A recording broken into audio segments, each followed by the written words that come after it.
Hari Rabu, saya ucapkan dulu kepada teman-teman ya. ah, Selamat merayakan Idul Fitri 1445 Hijriah. Mohon maaf lahir dan batin ya untuk rekan-rekan sekalian. Dan di hari ini saya akan menjelaskan materi mengenai news ya. News apa aja yang akan ada di malam hari ini dan teman-teman juga perlu perhatikan.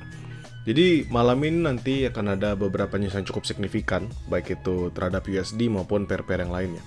Sebelumnya tadi sudah ada news dari New Zealand, which is RBNZ interest rate decision. Saat ini RBNZ interest rate decision yang ditahan masih di 5,5% ya, teman-teman bisa perhatikan. Lalu nanti malam 19.30 ini adalah news yang cukup signifikan juga terhadap USD, yaitu mengenai core CPI. Jadi ada core CPI month on month, core CPI year on year, lalu CPI month on month, CPI year on year, lalu nanti diimbangi juga dengan ada BOC ya. Ini news untuk Kanada, BOC Monetary Policy Report, Rate Statement, dan Interest Rate Decision. Dan apa yang terjadi malam ini mungkin akan menjadi penentu pergerakan beberapa pair ya. Yang pertama tadi NZD sudah jelas dia mempertahankan suku bunga. Dan yang kedua ini USD. Ini akan menentukan pergerakan dari pair USD. Jadi ini nggak terbatas hanya XAUUSD ya. Tapi ini juga fokusnya lebih dari itu. Bisa bergerak terhadap GBP USD, Euro USD, USD JPY, dan lain sebagainya. Dan CAD terakhir, USD CAD. Di sini teman-teman bisa juga jadikan patokan untuk trade on CAD JPY dan USD CAD. Lalu bagaimana pandangan saya untuk news nanti malam? Sebenarnya kalau sudah kita perhatikan ya, kita buka per masing-masingnya. Yang high impact dulu aja, core CPI month on month, year on year. Jadi seperti yang selalu saya sampaikan, bahwa core CPI itu umumnya dia memiliki data yang cukup similar. Dia tuh umumnya sama, dia nggak bergerak begitu signifikan naik dan turunnya. Pun kalau misalnya berbeda, mungkin hanya 0,sepersekian persen aja, 0,1 mungkin, atau 0,2 dari data sebelumnya. Coba kita ngerti, ini adalah Core Consumer Price Index atau Core CPI.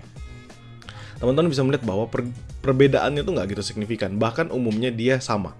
Jadi previousnya 0,3, forecastnya 0,3 jadi 0,3, 0,3 jadi 0,2. Dia berbeda dengan ketika kita hanya melihat dari CPI aja. Kenapa? Karena peningkatan atau penurunannya itu bisa signifikan ya. Peningkatan atau penurunannya itu bisa signifikan. Jadi teman-teman itu bisa perhatikan perbedaan yang terjadi. Kenapa bisa begitu? Ya jelas karena memang kalau dia bukan core, semisal dia hanya consumer price index saja, itu menghitung food dan energy. Nah, karena food dan energy ini umumnya lebih volatile, maka datanya tuh bisa berubah. Maksudnya bisa berubahnya cukup signifikan. Lalu apa yang bisa kita perhatikan? Sebenarnya bisa kita perhatikan di sini teman-teman. Core CPI month on month, core CPI year on year-nya, lalu juga CPI dan CPI MOM dan CPI year on year. Teman-teman bisa perhatikan adanya penurunan ya. Kalau dari core CPI-nya ada penurunan secara forecasting. 0,4, 0,3, 3,8, 3,7. CPI-nya 0,4, 0,3, CPI year on year-nya 3,2, tapi di sini 3,4. It doesn't matter. Artinya apa? Artinya ini sama seperti tendensi saya. It is supposedly adalah bad news for USD. Kenapa ya? Karena kembali ini adalah pedang bermata dua. Karena ketika CPI-nya masih good news, masih tinggi, artinya kebijakan moneter belum sama sekali memiliki dampak. Walaupun memang penurunan cukup signifikan ya semenjak awal kebijakan moneter terakhir dan sampai hari ini. Tapi impact-nya masih belum signifikan. Kenapa? Karena mereka ngejar sampai 2%. Dan mereka butuh untuk nge-cut terus pertumbuhan dari CPI ini, percentage dari CPI ini, termasuk juga dari PCE prices ya. Gunanya ya buat apa ya, inflasinya biar bisa mereda. Bisa sampai ke titik optimalnya di 2%. Nah, jadi menurut saya sendiri, kalau nanti malam datanya, dan ini tendensi saya, datanya adalah bad news. Ya, jika nanti malam datanya adalah bad news, kita bisa fokus untuk buy. Seandainya trade di XAUUSD. Atau misal teman-teman nge-sell seandainya trade-nya di GBP USD atau Euro USD, terserah. Dan kita bisa fokus untuk mencari sell apabila ternyata datanya masih good news. Kenapa? Karena dengan data yang good news, besar kemungkinan sebenarnya ada banyak data yang lain ya, bukan hanya sebatas dari CPI aja. Tapi ini bisa dijadikan reasoning dari para pemangku kebijakan untuk berpikir kembali ya, menimbang-nimbang kembali untuk mulai cut rates. Nah, untuk mulai menurunkan suku bunga. Yang kemarin kan kita sudah gambarkan bahwa probably kemungkinan terbesar yang terjadi adalah nanti di bulan Juni akan mulai cut rates-nya.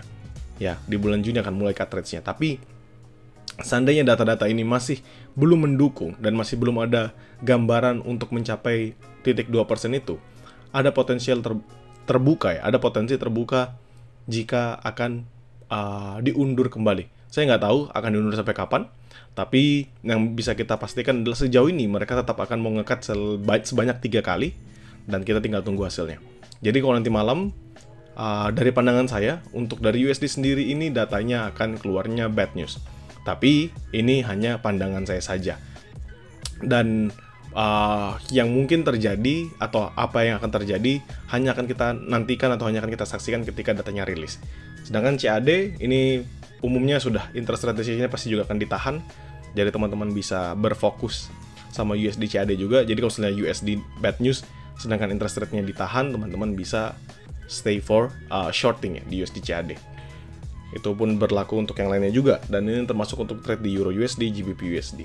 Karena bad news dan good news-nya itu berlaku terhadap DXY, dan DXY ini nanti juga berimpact pada setiap pair ya, setiap pair yang ada urusannya atau yang punya base maupun counter terhadap USD.